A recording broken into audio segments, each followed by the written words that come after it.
I'm Brian Van, SportbikeTracker.com, and today we're going to break down the Lightech folding levers installed in our 2018 Kawasaki Ninja 400 project bike.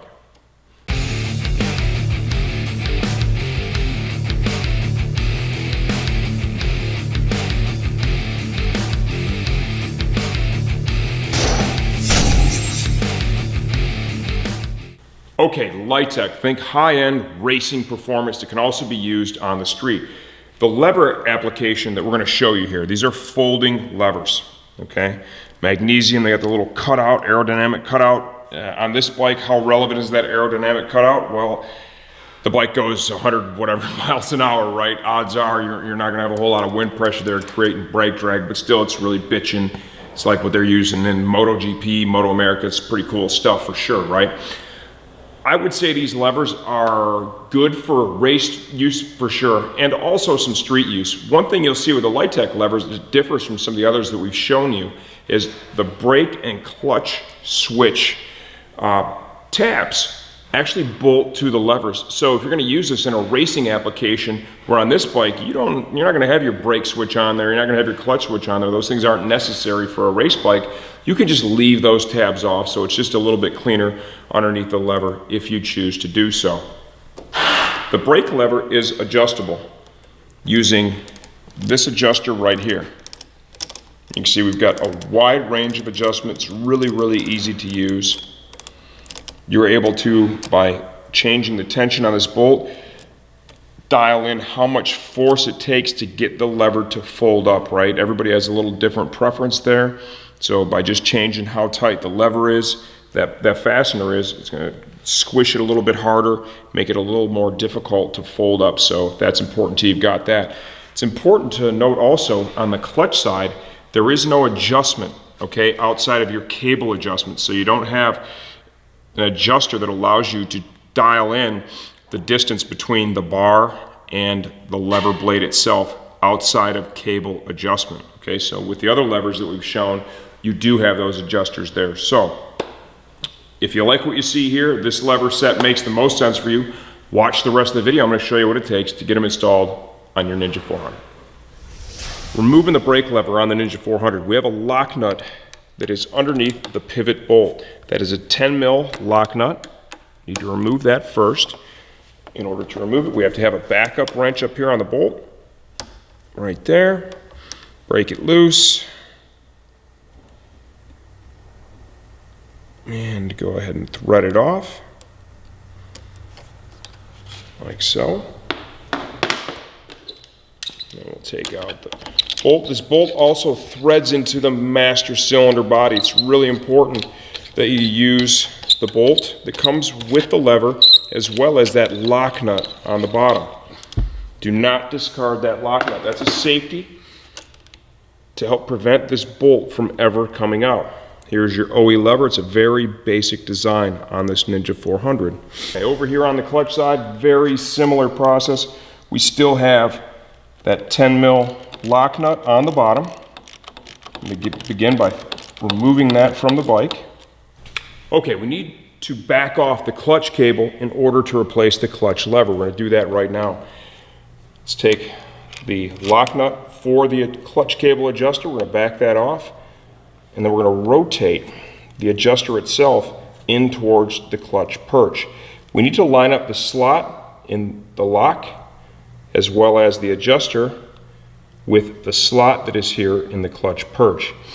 You'll notice that when I rotate the lock back, that doesn't line up all the way with this, so it's going to kind of restrict how far we're able to back off the clutch cable adjuster.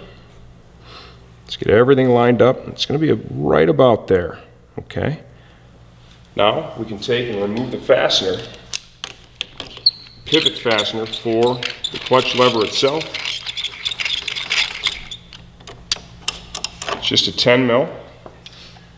From here, slide this out, and you're able to pass the cable through the slot in the perch as well as the adjuster.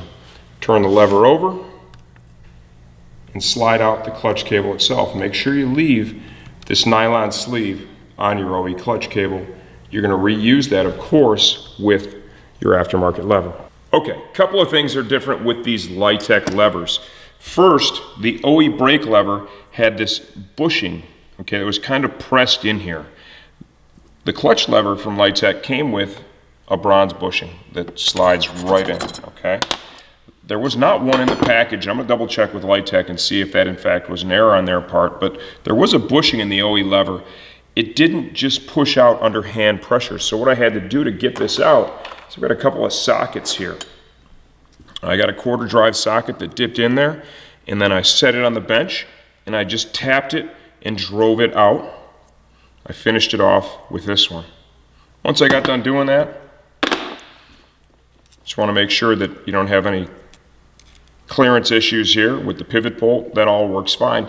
And then you'll just go ahead and take and push that right in there. It kind of dips in like so. It's a nice tight tolerance. We're going to lubricate all this stuff. So that is one thing that's a little bit different.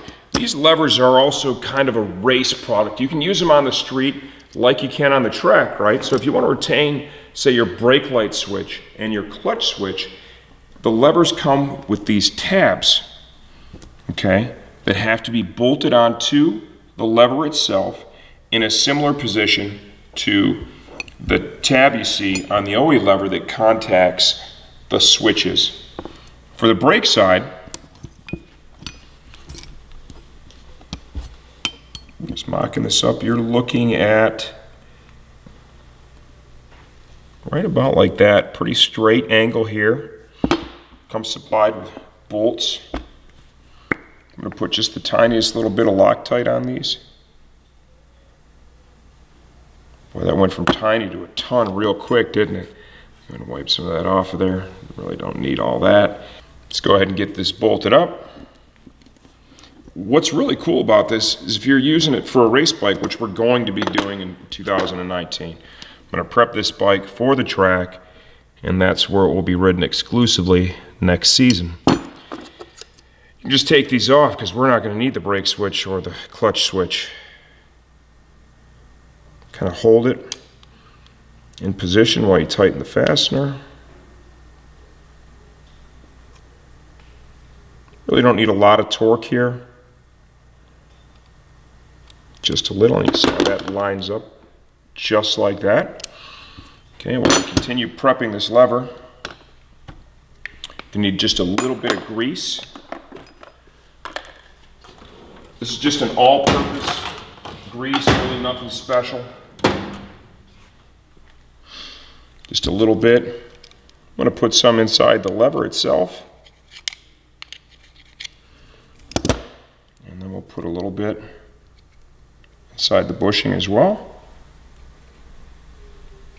Go ahead and push that in the lever now.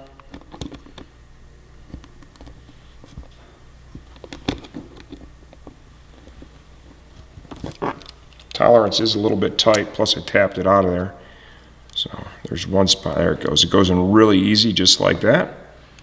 Make sure you got a nice bit of grease in there. Also going to take and just put a thin coating here where the lever rides flat. Contacts the master. Just a dab on the master cylinder piston right there, okay. Now we're ready to put the lever on the bike. It's a pretty simple process. When you install it, you want to make sure that your brake light switch is not being damaged. Okay, so I kind of keep an eye on that. Let's get the pivot bolt in there.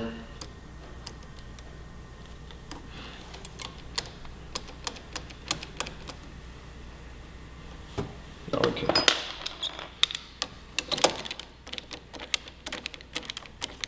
Run that down.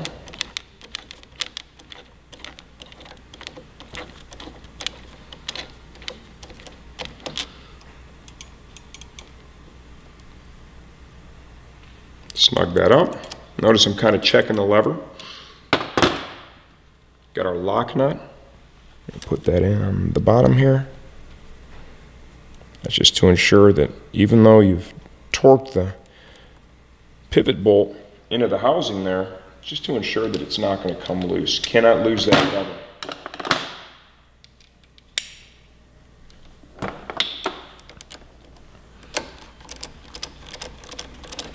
We will use a backup wrench on this once we put final torque on it.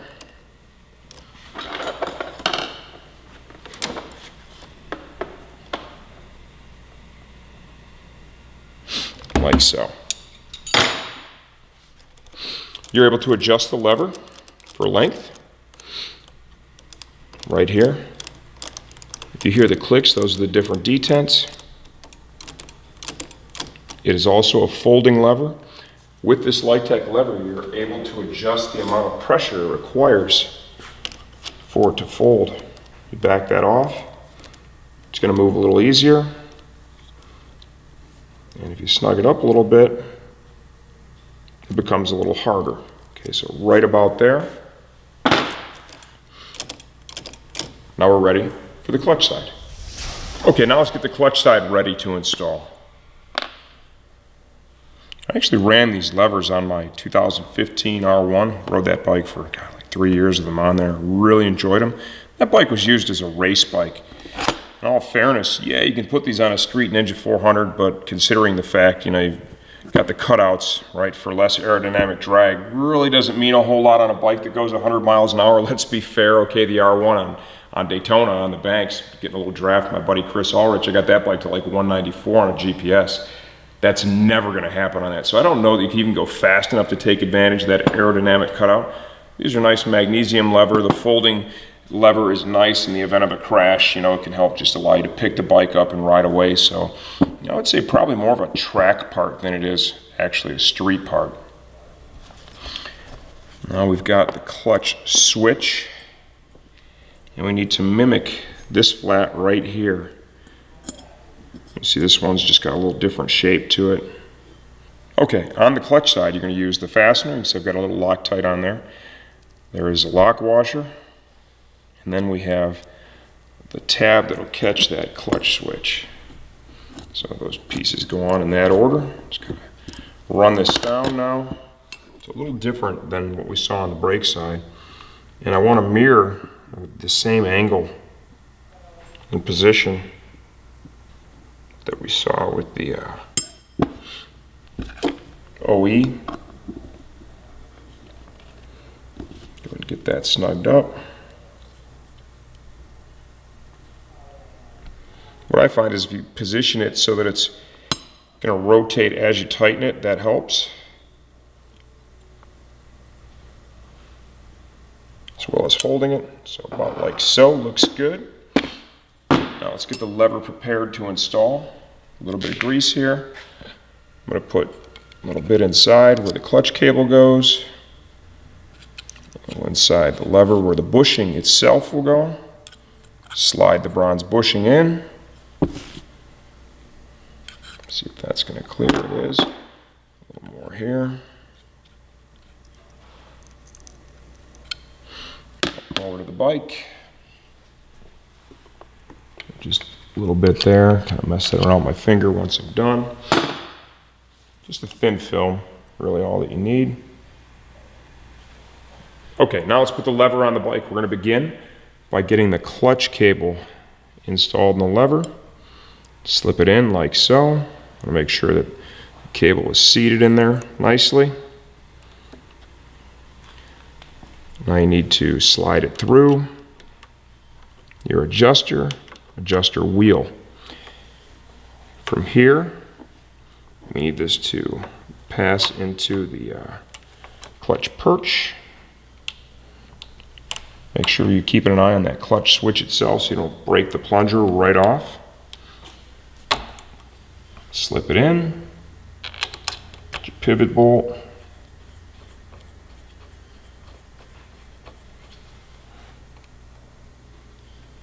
Just kind of, I want to see the clutch switch. Yeah, that's moving. That looks good.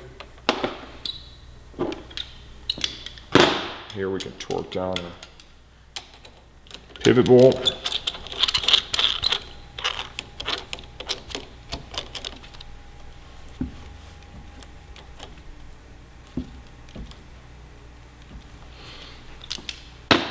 Got the lock nut just like we had on the brake side.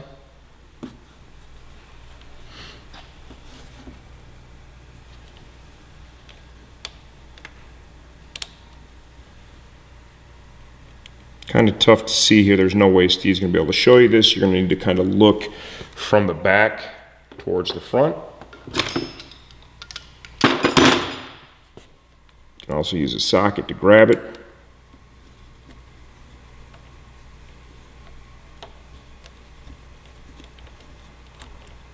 Get that run down finger tight. And then we can torque it. Of course, we use a backup wrench, just like we did on the other side. The most critical part with clutch lever replacement is going to be that clutch cable adjustment. You have to get that right. You do not get that right, you are going to create some serious issues for yourself that you're not going to want to deal with. I'll show you how to do that here in a second. That's snugged up. Make sure the lever moves freely, which it does. That's good. Okay, now clutch cable adjustment. Clearly you can see right now I've got a ton of free play there.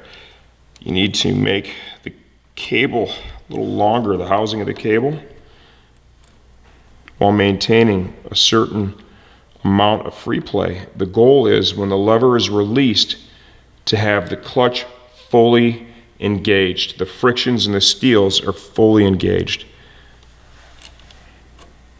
If you're going to err to any side, you want it to be a little too loose, right? Little too much free play rather than having not enough. That looks good right there.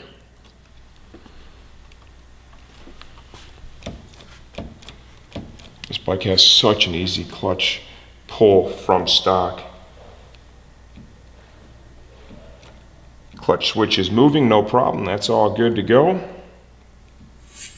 Okay, now that you have the levers on the bike, double check everything. Make sure that you haven't created any areas where the levers are contacting the bodywork once you have them adjusted. And I mean, you see right here, look at that. So with this lever and our Woodcraft clip-ons, the Woodcraft clip-ons are lower, okay, than the OE clip-ons are. And the angle I have this adjusted at, you can see that it's contacting the bodywork right there and actually pushing the brake, okay? So that is no bueno. You would need to rotate that up a little bit. If you had OE clip-ons on, that would not be an issue. You'd have more than enough clearance for that. Let's see if that's even enough right there. And that little bit right there is enough. Now that clears, no problem. Make sure on the clutch side everything is good to go. It's all the same, right? If you have race bodywork on the bike already, it could look different. We've got a set of race bodywork here, a set of hot bodies we're going to fit to the bike this winter. And I'll double check and see if the clearance is any type of issue with that. Right? It could be shaped a little bit different up here in the dash area. So really important to do what I just showed you. Make sure you haven't created any conflicts or restrictions. Double check, triple check your work, make sure everything's tight. Take it for a short ride right after, then come back, double check your fasteners, make sure you're good to go. I'm saying all these things because I'm assuming that a lot of riders who are putting these levers on are newer to the sport. This may be the first set of levers you ever put on, and it's so important up front you understand. This brake lever falls off and you don't have it when you're out there, that could create a serious accident, right? Double check, triple check, big safety item. These are the Lightech folding levers installed on our 2018 Kawasaki Ninja 400 STG project bike.